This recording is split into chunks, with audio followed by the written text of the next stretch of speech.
All right, so what I'm going to talk about, I want to talk about how does Garmin's body battery react when you have a migraine? Can it detect a migraine? And what happens? What does it look like? Okay, so I get migraines every 2 months. I use an app on my phone to track them. So it's about 6 times a year I get a migraine, a severe migraine, a migraine that's bad enough where I'm shaking, I'm nauseous, I can't see anything. If I smell something, I feel like I'm nauseous from it. My head's pounding. My whole body feels like I have the flu. I get minor headaches weekly, but those big migraines where I literally can't function, I get once every 2 months. I'm kind of lucky. They usually strike me at night while I'm sleeping. So while I might get a bad night's sleep that night, I don't usually miss work or anything like that because of them. So I'm kind of lucky in some regard.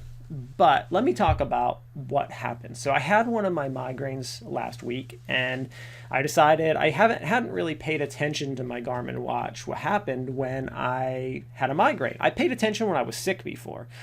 It didn't detect that I was sick earlier until I had the fever, and once I had the fever, my stress level was like maxed out until it went away. So I thought, well, what is it going to look like when I have a migraine?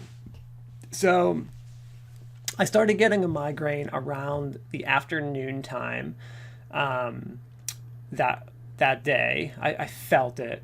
I felt like this like wave hit me or something. And then I went to bed that night with the migraine. I woke up in the middle of the night shivering and then sweating, shivering and then sweating. Just terrible. Worst. It felt like I had the flu.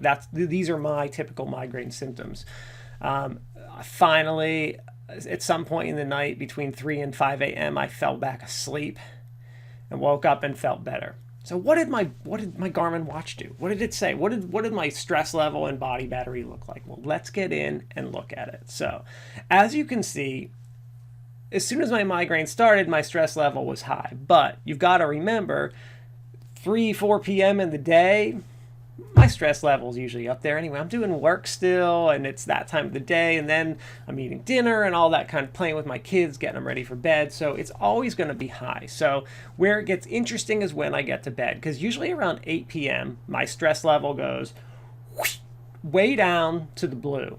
But you can see on the picture here that it's orange. Then I went to bed. It stayed high, stayed orange, until I finally got that good night's sleep later in the night. It stayed high. So you can see when I went to bed that night, Garmin was detecting that something was incorrect, which I find really interesting. And I want to see a lot more data about what happens when people get migraines. How does it affect them? So you can see that it is affecting my body. My heart rate variability was much lower, which is bad, during my migraine. Until it went away, that stress level was super high, which is the same thing that happens when I have a fever or a temperature. So kind of scary to think about that that's how it affects you, especially if you're getting these all the time, to know that it is affecting you physically in addition to just you feeling terrible. So, I get these every 2 months. I'm going to start tracking them and see what happens a little more often. But I found it fascinating that the watch was able to pick it up and see that I did have a migraine, sure enough. So, all right, that's what happens. Those were my results. Hope you enjoyed. Later, all.